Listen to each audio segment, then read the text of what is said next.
ಸಂಸದ ಅನಂತಕುಮಾರ್ ಅವರು ಮತ್ತೊಮ್ಮೆ ವಿವಾದಾತ್ಮಕವಾದಂತಹ ಹೇಳಿಕೆಯನ್ನ ಕೊಟ್ಟಿದ್ದಾರೆ. ಕಾರವಾರದ ಕುಮಟಾದಲ್ಲಿ ಕೊಟ್ಟಿರುವಂತಹ ವಿವಾದಾತ್ಮಕ ಹೇಳಿಕೆ ಇದು. ಬಾಬ್ರಿ ಮಸೀದಿ ಧ್ವಂಸದ ವಿಚಾರವಾಗಿ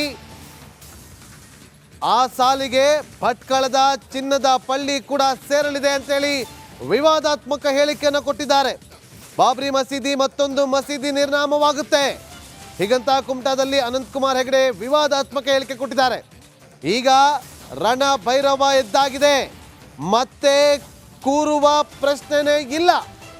1000 ವರ್ಷಗಳ ಸೇಡನ್ನ ತೀರಿಸಿಕೊಳ್ಳದೆ ಇದ್ರೆ ಇದು ಹಿಂದೂ ರಕ್ತ ಅಲ್ಲವೇ ಅಲ್ಲ ಅಂತೇಳಿ ಗುಟುರು ಹಾಕಿದ್ದಾರೆ ಸಂಸದ ಅನಂತಕುಮಾರ್ ಹೆಗಡೆ.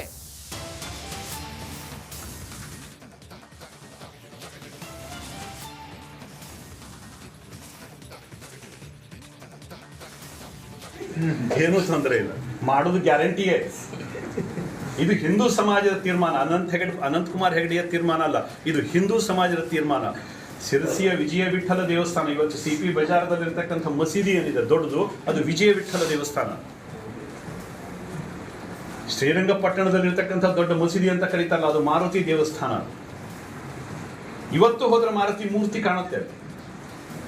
ಸೊ ಹೀಗೆ ದೇಶದ ಮೂಲೆಗಳಲ್ಲಿ, ಹಳ್ಳಿಯ ಮೂಲೆಗಳಲ್ಲಿ ಅಪಮಾನಗೊಂಡಿರ್ತಕ್ಕಂಥ ಅನೇಕ ಸಂಕೇತಗಳಿದ್ದಾವೆ. ಅದನ್ನು ಕಿತ್ತು ಹಾಕೋ ತನಕ ಈ ಹಿಂದೂ ಸಮಾಜ ಮತ್ತೆ ವಾಪಸ್ ಕೂತ್ಕೊಳ್ಳೋದಿಲ್ಲ. ಈ ರಣಭೈರವ ಎದ್ದಾಗಿದೆ. ಈಗ ಇನ್ನು ಮತ್ತೆ ಕೂತ್ಕೊಳ್ಳೋ ಪ್ರಶ್ನೆ ಇಲ್ಲ. ಇದಕ್ಕೆ ಸೇಡು 1000 ವರ್ಷಗಳ ಸೇಡನ್ನು ತೀರಿಸ್ಕೊಳ್ಳದೆ ಇದ್ರೆ ಇದು ಹಿಂದೂ ರಕ್ತ ಅಲ್ಲ ಅನ್ನುವಂಥದ್ದನ್ನು ಸ್ಪಷ್ಟವಾಗಿ ಹಿಂದೂ ಸಮಾಜ ಹೇಳಿದೆ. ಋಣ ಇಟ್ಕೊಂಡ ಸಮಾಜ ಅಲ್ಲ ಕಣ್ರಿ ನಮ್ದು. ಋಣ ಇಟ್ಕೊಂಡಿರೋ ಸಮಾಜ ಅಲ್ಲೇ ಅಲ್ಲ, ಋಣವನ್ನು ತೀರಿಸ್ತೀವಿ. ಅದ್ರ ಜೊತೆ ಭಟ್ಕಳದ ಚಿನ್ನದ ಪಳ್ಳಿನೂ ಇದೆ. ನಮಗೇನು ಮುಲಾಜ್ ಇಲ್ಲ, ಪತ್ರಿಕೆಯವ್ರು ನೇರವಾಗೇ ಬರ್ಕಳ್ರಿ. ಇದನ್ನ ಥ್ರೆಟ್ ಅಂತ ಬೇಕಾದ್ರೂ ಅನ್ಕಳ್ರಿ ಕೆಲವು ಮಂದಿ, ಏನೂ ತೊಂದರೆ ಇಲ್ಲ, ಮಾಡೋದು ಗ್ಯಾರಂಟಿಯೇ. ಇದು ಹಿಂದೂ ಸಮಾಜದ ತೀರ್ಮಾನ, ಅನಂತಕುಮಾರ್ ಹೆಗಡೆಯ ತೀರ್ಮಾನ ಅಲ್ಲ, ಇದು ಹಿಂದೂ ಸಮಾಜದ ತೀರ್ಮಾನ. ಶಿರಸಿಯ ವಿಜಯ ವಿಠಲ ದೇವಸ್ಥಾನ, ಇವತ್ತು CP ಬಜಾರದಲ್ಲಿರ್ತಕ್ಕಂಥ ಮಸೀದಿ ಏನಿದೆ ದೊಡ್ಡದು, ಅದು ವಿಜಯ ವಿಠಲ ದೇವಸ್ಥಾನ. ಶ್ರೀರಂಗಪಟ್ಟಣದಲ್ಲಿರ್ತಕ್ಕಂಥ ದೊಡ್ಡ ಮಸೀದಿ ಅಂತ ಕರೀತಾರಲ್ಲ, ಅದು ಮಾರುತಿ ದೇವಸ್ಥಾನ. ಇವತ್ತು ಹೋದ್ರೆ ಮಾರುತಿ ಮೂರ್ತಿ ಕಾಣುತ್ತೆ. ಸೊ ಹೀಗೆ ದೇಶದ ಮೂಲೆಗಳಲ್ಲಿ ಬಾಬ್ರಿ ಮಸೀದಿ ಸಾಲಿಗೆ ಭಟ್ಕಳದ ಚಿನ್ನದ ಪಳ್ಳಿ ಸೇರಲಿದೆ ಅಂತ ಅನಂತಕುಮಾರ್ ಹೆಗಡೆ ಅವರು ಮತ್ತೊಮ್ಮೆ ವಿವಾದಾತ್ಮಕ ಹೇಳಿಕೆಯನ್ನ ಕೊಟ್ಟಿದ್ದಾರೆ. ಈಗ ರಣಭೈರವ ಎದ್ದಾಗಿದೆ, ಮತ್ತೆ ಕೂರೋ ಪ್ರಶ್ನೆ ಇಲ್ಲ. 1000 ವರ್ಷಗಳ ಸೇಡನ್ನ ತೀರಿಸಿಕೊಳ್ಳದೆ ಇದ್ರೆ ಇದು ಹಿಂದೂ ರಕ್ತ ಅಲ್ಲವೇ ಅಲ್ಲ ಅಂತೇಳಿ ಗುಡುಗಿದ್ದಾರೆ ಕುಮಟಾದಲ್ಲಿ. ನೋಡಿ, ಬಹಳ ದಿನಗಳಿಂದ ಸೈಲೆಂಟ್ ಆಗಿದ್ದಂತಹ ಅನಂತಕುಮಾರ್ ಹೆಗಡೆ ಅವರು ಮತ್ತೆ ಈಗ ಸೆಟೆದು ನಿಂತಿದ್ದಾರೆ. ನೇರವಾಗಿ ನಾವು 1000 ವರ್ಷಗಳ ಸೇಡನ್ನ ತೀರಿಸಿಕೊಳ್ಳದೆ ಇದ್ರೆ ಇದು ಹಿಂದೂ ರಕ್ತ ಅಲ್ಲವೇ ಅಲ್ಲ ಅಂತೇಳಿ ಗುಡುಗಿದ್ದಾರೆ.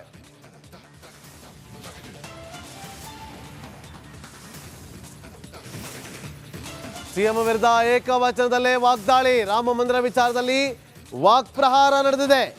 ಅಯೋಧ್ಯೆಗೆ ಹೋಗುವ ಕುರಿತು ಟೀಕೆಯನ್ನು ಮಾಡಲಾಗಿದೆ. ಸಿಎಂ ಸಿದ್ದು ವಿರುದ್ಧ ಏಕವಚನದಲ್ಲೇ ಸಂಸದರ ವಾಗ್ದಾಳಿ. ನೀನು ಬರು ಬಿಡು ಅಂತೇಳಿ ರಾಮ ಜನ್ಮ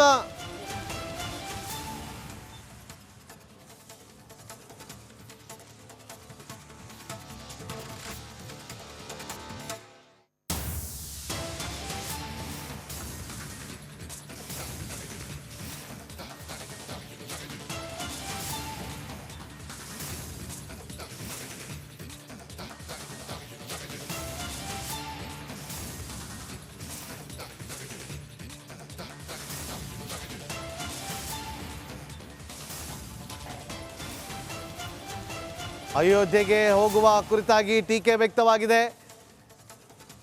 ಸಿಎಂ ವಿರುದ್ಧ ಏಕವಚನದಲ್ಲಿ ಸಂಸದರ ವಾಗ್ದಾಳಿ ನಡೆದಿರುವಂಥದ್ದು. ಸಿಎಂ ಸಿದ್ದರಾಮಯ್ಯ ಅವರು ನಿನ್ನೆ ಹೇಳಿಕೆಯನ್ನು ಕೊಟ್ಟರು, 22ನೇ ತಾರೀಕು ಹೋಗಲ್ಲ, ಆಮೇಲೆ ಹೋಗ್ತೀನಿ ಅಂತೇಳಿ. ಇವತ್ತು ಹೇಳಿಕೆ ಕೊಟ್ಟಿದ್ದಾರೆ, ಹೋಗ್ತೀನಿ ಅಂತಲೂ ಹೇಳಿಲ್ಲ, ಹೋಗಲ್ಲ ಅಂತಲೂ ಹೇಳಿಲ್ಲ ಅಂತ ಹೇಳಿ. ಆದರೆ ಈಗ ಆ ವಿಚಾರವಾಗಿ ಸಂಸದರು ವಾಕ್ಪ್ರಹಾರವನ್ನು ನಡೆಸಿದ್ದಾರೆ. ಬಂದ್ರು ನಾವು ಹೋಗುದಿಲ್ಲ ಅಂತಂದ್ರು. ರಾಮ ಜನ್ಮಭೂಮಿ ಇನ್ವಿಟೇಷನ್ ರಾಮ ಜನ್ಮಭೂಮಿ ಇನ್ವಿಟೇಷನ್ ನಮಗೆ ಬಂದಿಲ್ಲ. ಆಮೇಲೆ ಬಂದ್ರು ನಾನು ಹೋಗುದಿಲ್ಲ ಅಂತಂದ್ರು. ನೀನ್ ಬರ್ಲಿ ಬಿಡು, ರಾಮ ಜನ್ಮಭೂಮಿಯನ್ನು ನಿಲ್ಲುವುದಿಲ್ಲ ಮಗನೇ. ಇವತ್ತು ಹೇಳ್ತಾರೆ ಹೋಗ್ತೀನಿ, ಅವತ್ತು ಹೋಗುದಿಲ್ಲ, ಆಮೇಲೆ ಹೋಗ್ತೀನಿ ನಾನು ಅಂತ. ಅಂದ್ರೆ ಹಿಂದೂ ಸಮಾಜದ ತಾಕತ್ತು ಕಂಡ್ರಿ ಇದು. ಕೇವಲ 8 ದಿವಸಗಳಲ್ಲಿ ಧ್ವನಿ ಬದಲಾಯಿತು. ಮೊದಲು ಇನ್ವಿಟೇಷನ್ ಬಂದಿಲ್ಲ ಅಂದ್ರು, ಆಮೇಲೆ ಇನ್ವಿಟೇಷನ್ ಬಂದ್ರು ಹೋಗುದಿಲ್ಲ ಅಂತಂದ್ರು. ಇವತ್ತು ಹೋಗ್ತೀನಿ, ನಾನು 22ಕ್ಕೆ ಹೋಗುದಿಲ್ಲ, ಆಮೇಲೆ ಹೋಗ್ತೀನಿ ಅಂತಂದ್ರು. ಇದು ಹಿಂದೂ ಸಮಾಜದ ದಮ್. ರಾಮ ಜನ್ಮಭೂಮಿ ಇನ್ವಿಟೇಷನ್ ರಾಮ ಜನ್ಮಭೂಮಿ ಇನ್ವಿಟೇಷನ್ ನಮಗೆ ಬಂದಿಲ್ಲ. ಆಮೇಲೆ ಬಂದ್ರು ನಾನು ಹೋಗುದಿಲ್ಲ ಅಂತಂದ್ರು. ನೀನ್ ಬರ್ಲಿ ಬಿಡು, ರಾಮ ಜನ್ಮಭೂಮಿಯನ್ನು ನಿಲ್ಲುವುದಿಲ್ಲ ಮಗನೇ. ಇವತ್ತು ಹೇಳ್ತಾರೆ ಹೋಗ್ತೀನಿ, ಅವತ್ತು ಹೋಗುದಿಲ್ಲ, ಆಮೇಲೆ ಹೋಗ್ತೀನಿ ನಾನು ಅಂತ. ಅಂದ್ರೆ ಹಿಂದೂ ಸಮಾಜದ ತಾಕತ್ತು ಕಂಡ್ರಿ ಇದು.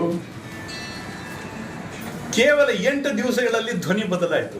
ಮೊದಲು ಇನ್ವಿಟೇಷನ್ ಬಂದಿಲ್ಲ ಅಂದ್ರು, ಆಮೇಲೆ ಇನ್ವಿಟೇಷನ್ ಬಂದ್ರು ಹೋಗುದಿಲ್ಲ ಅಂತಂದ್ರು. ಇವತ್ತು ಹೋಗ್ತೀನಿ, ನಾನು 22ಕ್ಕೆ ಹೋಗುದಿಲ್ಲ, ಆಮೇಲೆ ಹೋಗ್ತೀನಿ ಅಂತಂದ್ರು. ಇದು ಹಿಂದೂ ಸಮಾಜದ ದಮ್. ರಾಮ ಜನ್ಮಭೂಮಿ ಇನ್ವಿಟೇಷನ್ ರಾಮ ಜನ್ಮಭೂಮಿ ಇನ್ವಿಟೇಷನ್ ನಮಗೆ ಬಂದಿಲ್ಲ. ಆಮೇಲೆ ಬಂದ್ರು ನಾನು ಹೋಗುದಿಲ್ಲ ಅಂತಂದ್ರು. ನೀನ್ ಬರ್ಲಿ ಬಿಡು, ರಾಮ ಜನ್ಮಭೂಮಿಯನ್ನು ನಿಲ್ಲುವುದಿಲ್ಲ ಮಗನೇ. ಇವತ್ತು ಹೇಳ್ತಾರೆ ಹೋಗ್ತೀನಿ, ಅವತ್ತು ಹೋಗುದಿಲ್ಲ, ಆಮೇಲೆ ಹೋಗ್ತೀನಿ ನಾನು ಅಂತ. ಅಂದ್ರೆ ಹಿಂದೂ ಸಮಾಜದ ತಾಕತ್ತು ಕಂಡ್ರಿ ಇದು. ಕೇವಲ 8 ದಿವಸ. ನಮ್ಮ ಕಾರವಾರ ಪ್ರತಿನಿಧಿ ಶೇಷಗಿರಿ ಈಗ ಲೈವ್ನಲ್ಲಿ ಜಾಯ್ನ್ ಆಗಿದ್ದಾರೆ. ಶೇಷಗಿರಿ, ಈಗ ಮತ್ತೊಮ್ಮೆ ವಿವಾದಾತ್ಮಕ ಹೇಳಿಕೆಯನ್ನು ಕೊಟ್ಟಿದ್ದಾರೆ ಅನಂತಕುಮಾರ್ ಹೆಗಡೆ ಅವರು. ಆದರೆ ಮತ್ತೆ ಎದ್ದು ಬಂದಿದ್ದೀನಿ, ಕೂರುವ ವಿಚಾರ ಅಲ್ಲವೇ ಅಲ್ಲ ಅಂತೇಳಿ. ಈ ಬೆಳವಣಿಗೆ ಈ ಸಂದರ್ಭದಲ್ಲಿ ಯಾವ ಕಾರಣಕ್ಕೆ ಅಂತ ನೋಡಿದಾಗ ಲೋಕಸಭಾ ಚುನಾವಣೆ ಎದುರಾಗ್ತಾ ಇದೆ, ಅದಕ್ಕೆ ಅಂತ ಅನಿಸ್ಬಿಡುತ್ತೆ. ಏನೆಲ್ಲ ಹೇಳಿಕೆಯನ್ನು ಕೊಟ್ಟರು, ಈ ರೀತಿಯಾಗಿ ಹೇಳಿಕೆಯನ್ನು ಅನಂತಕುಮಾರ್ ಹೆಗಡೆ ಅವರು ಕೊಡೋದಕ್ಕೆ ಕಾರಣ ಏನು? ಹೌದು ನಾಗೇಂದ್ರ ಬಾಬು, ಉತ್ತರ ಕನ್ನಡ ಜಿಲ್ಲೆಯ ಸಂಸದರಾದಂತ ಅನಂತಕುಮಾರ್ ಹೆಗಡೆ ಅವರು ಮತ್ತೆ ಆಕ್ಟಿವ್ ಆಗಿದ್ದಾರೆ. ಅಂದ್ರೆ ಈಗ ಲೋಕಸಭಾ ಚುನಾವಣಾ ಹಿನ್ನೆಲೆಯಲ್ಲಿ ಕಳೆದ ಕೆಲ ದಿನಗಳಿಂದ ಇಡೀ ಉತ್ತರ ಕನ್ನಡ ಜಿಲ್ಲೆಯಾದ್ಯಂತ ಅನಂತಕುಮಾರ್ ಹೆಗಡೆ ಅವರು ಈಗ ಓಡಾಟವನ್ನ ನಡೆಸಿರುವಂತದ್ದು. ಇವತ್ತು ಕುಮಟಾದಲ್ಲೂ ಕೂಡ ಪಕ್ಷದ ಕಾರ್ಯಕರ್ತರ ಒಂದು ಸಭೆಯಲ್ಲಿ ಸಿಎಂ ಸಿದ್ದರಾಮಯ್ಯ ವಿರುದ್ಧ ಮತ್ತು ಕಾಂಗ್ರೆಸ್ ಪಕ್ಷದ ವಿರುದ್ಧ ತೀವ್ರ ವಾಗ್ದಾಳಿಯನ್ನು ಕೂಡ ನಡೆಸಿರುವಂತದ್ದು. ಯಾಕಂತ ಹೇಳಿದ್ರೆ ಈಗ ಶ್ರೀರಾಮ ಜನ್ಮಭೂಮಿ ಅಯೋಧ್ಯೆಯಲ್ಲಿ ರಾಮ ಮಂದಿರ ಒಂದು ಉದ್ಘಾಟನೆ ಸಂದರ್ಭದಲ್ಲಿ ಸಿದ್ದರಾಮಯ್ಯ ಅವರು ಇತ್ತೀಚೆಗೆ ನೀಡಿರುವ ಹೇಳಿಕೆ ವಿಚಾರ ಅಂತಂದ್ರೆ, ಒಂದು ಕಡೆ ಸಂಸದರಿಗೆ ಮತ್ತೊಮ್ಮೆ ಟಿಕೆಟ್ ಇಲ್ಲ ಅನ್ನೋ ವಿಚಾರಗಳು ಚರ್ಚೆಗೆ ಬರ್ತಾ ಇದೆ. ಇಷ್ಟು ದಿನ ಸೈಲೆಂಟ್ ಆಗಿದ್ದಂತಹ ಅನಂತಕುಮಾರ್ ಹೆಗಡೆ ಅವರು ಈಗ ಮತ್ತೊಮ್ಮೆ ವೈಲೆಂಟ್ ಆಗೋದಕ್ಕೆ ಮುಂದಾಗ್ತಿದ್ದಾರೆ. ಲೋಕಸಭಾ ಚುನಾವಣೆಗೆ ಮತ್ತೊಮ್ಮೆ ಸ್ಪರ್ಧೆ ಮಾಡ್ತಾರಾ? ಇದರ ಎಚ್ಚರಿಕೆಯನ್ನು ಕೊಟ್ಟಿದ್ದಾರಾ ಅನಂತಕುಮಾರ್ ಹೆಗಡೆ ಅವರು? ಶೇಷಗಿರಿ, ಹೌದು ನಾಗೇಂದ್ರ ಬಾಬು, ಯಾಕಂತ ಹೇಳಿದ್ರೆ ಕಳೆದ ಕೆಲ ದಿನಗಳಿಂದ ಅನಂತಕುಮಾರ್ ಹೆಗಡೆ ಅವರು ಸ್ಪರ್ಧೆ ವಿಚಾರದಲ್ಲಿ ಉತ್ತರ ಕನ್ನಡ ಜಿಲ್ಲೆಯಲ್ಲಿ ತೀವ್ರ ಚರ್ಚೆಗಳು ಕೂಡ ನಡೆದಿರುವಂತದ್ದು. ಈ ಬಾರಿ ಅನಂತಕುಮಾರ್ ಹೆಗಡೆ ಲೋಕಸಭಾ ಚುನಾವಣೆಗೆ ನಿಲ್ಲೋದಿಲ್ಲ ಎಂಬ ಮಾತು ಕೂಡ ಕೇಳಿ ಬಂದಿತ್ತು. ಈ ಹಿನ್ನೆಲೆಯಲ್ಲಿ ಹಲವರು ಕೂಡ ಬಿಜೆಪಿಯ ಹಲವು ಮುಖಂಡರು ಕೂಡ ಲೋಕಸಭಾ ಚುನಾವಣೆಗೆ ಸ್ಪರ್ಧಿಸಲು ಪ್ರಯತ್ನವನ್ನು ಕೂಡ ನಡೆಸಿದ್ರು. ಈ ಮಧ್ಯದಲ್ಲಿ ಅನಂತಕುಮಾರ್ ಹೆಗಡೆ ಅವರು ತಮ್ಮ ಬೆಂಬಲಿಗರ ಒಂದು ಹಕ್ಕೊತ್ತಾಯ ಸಭೆಯನ್ನ ವಿವಿಧೆಡೆ ಕೂಡ ನಡೆಸಿರುವಂತದ್ದು. ಅದರಲ್ಲೂ ಕೂಡ ಹೈಕಮಾಂಡ್ ಮಟ್ಟದಲ್ಲೂ ಕೂಡ ಯಾವಾಗಲೂ ಕೂಡ ಯಾರಿಗೂ ಕೂಡ ಒಂದು ಶಾಲನ್ನು ಹಾಕದ, ಹೂಗುಚ್ಛವನ್ನು ನೀಡದ ಅನಂತಕುಮಾರ್ ಹೆಗಡೆ ಅವರು ಕಳೆದ ಕೆಲ ದಿನಗಳಿಂದ ಬಿಜೆಪಿಯ ರಾಜ್ಯಾಧ್ಯಕ್ಷರಾದ BY ವಿಜಯೇಂದ್ರ ಆಗಿರಬಹುದು, ಮಾಜಿ ಸಿಎಂ ಯಡಿಯೂರಪ್ಪರವನ್ನ ಭೇಟಿ ಮಾಡಿ ಒಂದು ರೀತಿಯ ಚರ್ಚೆಯನ್ನು ಕೂಡ ನಡೆಸಿದ್ದಾರೆ. ಅದಲ್ಲದೆ ಕೂಡ ಈಗ ರಾಮ ಜನ್ಮಭೂಮಿಯ ರಾಮ ಮಂದಿರದ ಉದ್ಘಾಟನಾ ಸಂದರ್ಭದಲ್ಲಿ ಎಲ್ಲೆಡೆ ಕೂಡ ಮಂತ್ರಾಕ್ಷತೆ ಕೂಡ ವಿತರಿಸಲಾಗ್ತದೆ. ಈ ಒಂದು ಕಾರ್ಯಕ್ರಮದಲ್ಲೂ ಕೂಡ ಅನಂತಕುಮಾರ್ ಹೆಗಡೆ ಅವರು ಕೂಡ ಓಡಾಡ್ತಾ ಇದ್ದಾರೆ. ಈ ನಡುವೆ ಸರ್ಕಾರದ ವಿರುದ್ಧ ಸಿಎಂ ಸಿದ್ದರಾಮಯ್ಯ ವಿರುದ್ಧ ಈ ರೀತಿಯಾಗಿ ಹೇಳಿಕೆ ನೀಡಿರುವುದು ಇಡೀ ಉತ್ತರ ಕನ್ನಡ ಜಿಲ್ಲೆ ಮಾತ್ರವಲ್ಲ, ರಾಜ್ಯದಲ್ಲೂ ಕೂಡ ತೀವ್ರ ಚರ್ಚೆಗೆ ಕೂಡ ಕಾರಣವಾಗಿರುವಂತದ್ದು. ಯಾಕಂತ ಹೇಳಿದ್ರೆ ಬಿಜೆಪಿ ಹೈಕಮಾಂಡ್ ಅನಂತಕುಮಾರ್ ಹೆಗಡೆ ಅವರಿಗೆ ಟಿಕೆಟ್ ನೀಡುತ್ತಾ ಅಥವಾ ಬೇರೆಯವರಿಗೆ ಈ ಬಾರಿ ಅವಕಾಶ ನೀಡುತ್ತಾ ಎಂಬುದನ್ನ ಕೆಲ ದಿನಗಳಲ್ಲಿ ನಾವು ಕಾದು ನೋಡಬೇಕಾಗಿದೆ. ಥ್ಯಾಂಕ್ ಯು ಶಶಿಗಿರಿ, ನಿಮ್ಮೆಲ್ಲ ಮಾಹಿತಿಗಾಗಿ.